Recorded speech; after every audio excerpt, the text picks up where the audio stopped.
This is Venkatesh Devasani. ఈరోజు మనం discuss చేయబోతున్నటువంటి important current అఫైర్స్లో భాగంగా దేశంలోనే తొలి ప్రైవేట్ బంగారు గని అనేది వార్తలో నిలవడం జరిగింది.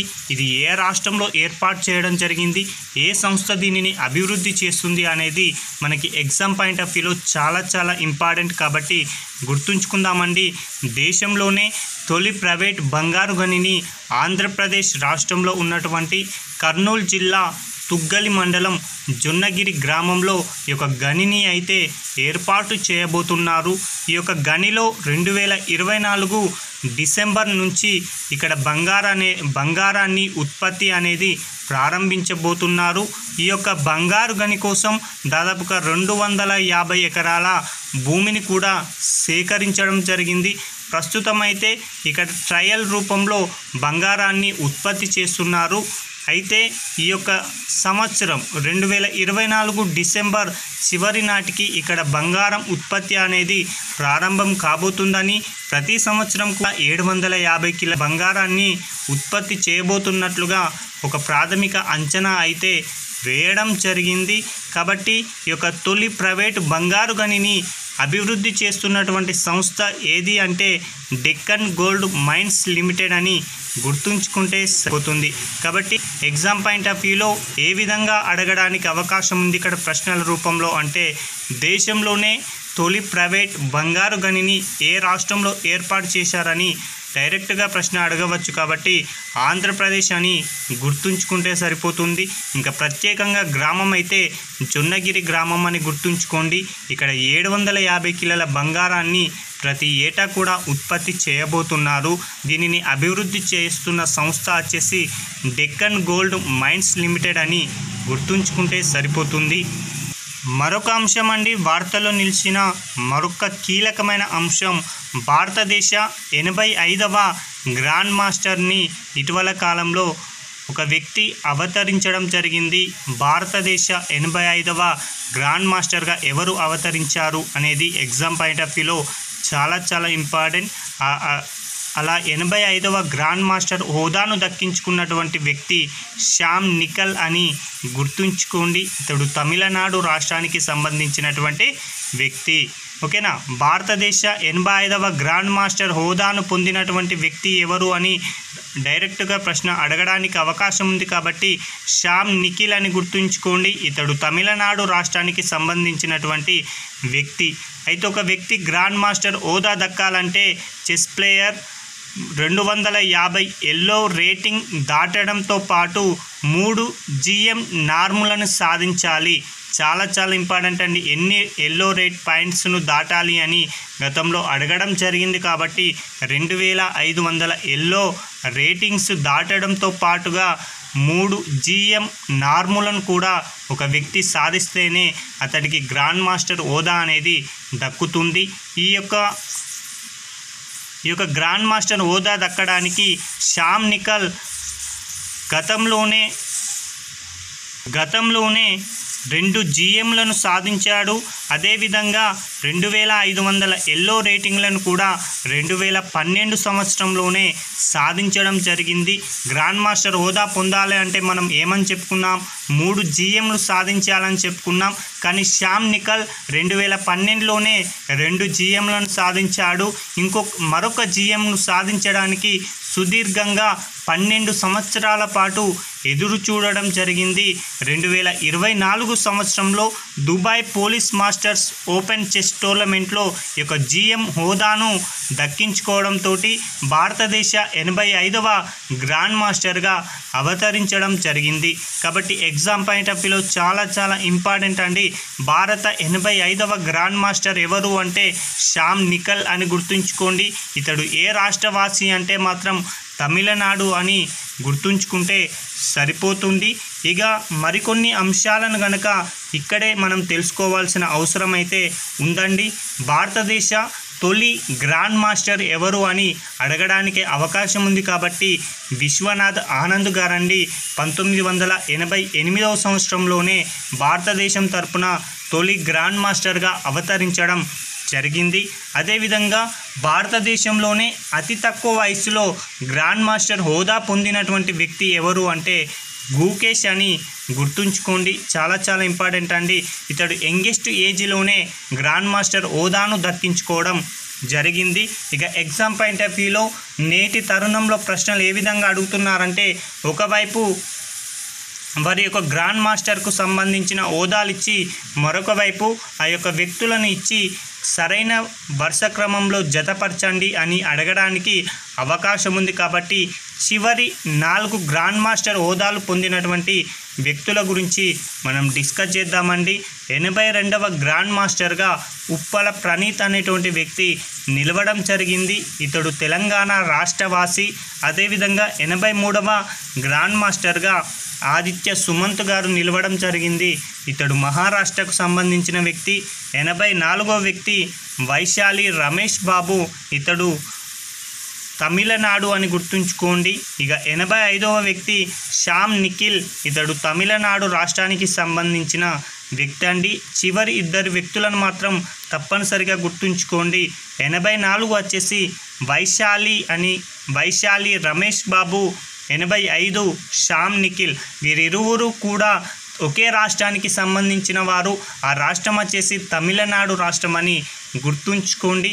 ఒకవేళ తెలంగాణ రాష్ట్రం వ్యక్తి అయినటువంటి ఉప్పల ప్రణీత్ అనేటువంటి వ్యక్తి ఎన్నవ గ్రాండ్ మాస్టర్ అని అడగడానికి అవకాశం ఉంది. కాబట్టి 82 అని గుర్తుంచుకోండి. అతి తక్కువ వయసులో అయితే గుకేష్, మొదటి గ్రాండ్ మాస్టర్ అయితే విశ్వనాథ్ ఆనంద్ అని గుర్తుంచుకోండి.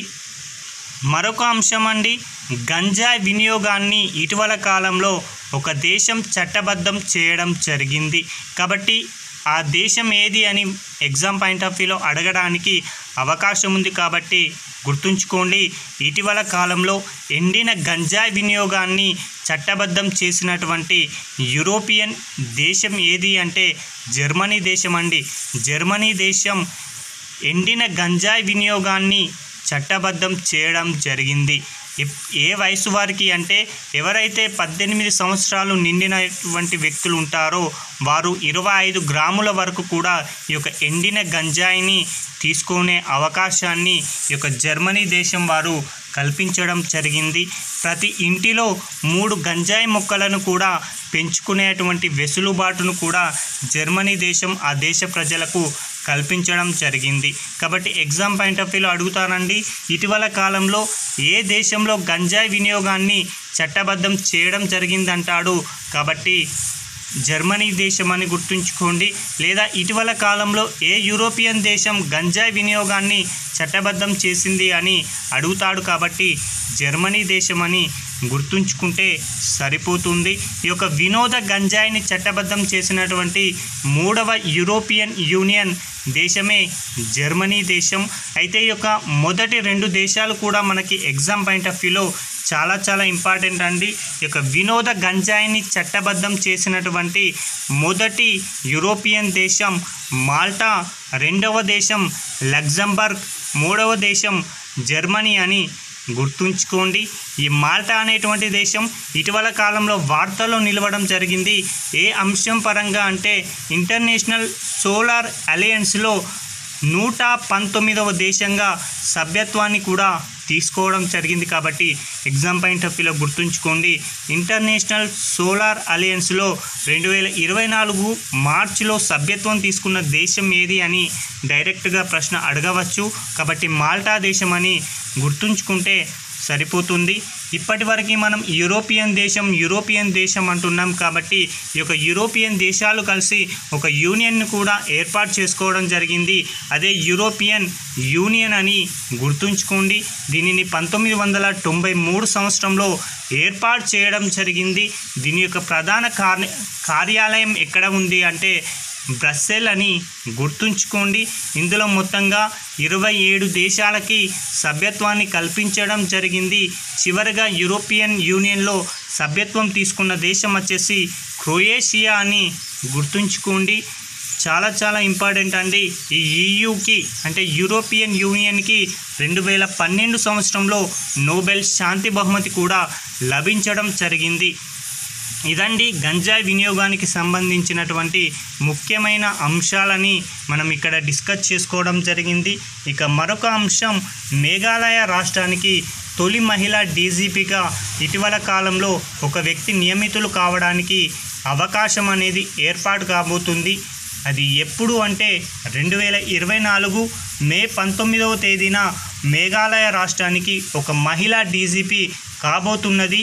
ఆమె పేరు ఏంటి అంటే ఇదాశిషా నోగ్రాంగ్ అని గుర్తుంచుకోండి. చాలా చాలా ఇంపార్టెంట్ అండి. మేఘాలయ రాష్ట్ర తొలి మహిళా డీజీపీ ఎవరు అంటే ఇదాశిషా నోగ్రాంగ్ అని గుర్తుంచుకోండి. అదేవిధంగా ప్రస్తుతం భారతదేశంలో ఒక రాష్ట్రానికి కూడా ఒక మహిళా డీజీపీగా కూడా వ్యవహరిస్తుంది. ఎవరు అంటే మహారాష్ట్ర రాష్ట్రానికి తొలి మహిళా డీజీపీగా రష్మి శుక్లా గారు ప్రస్తుతం విధులను నిర్వర్తించడం జరుగుతుంది.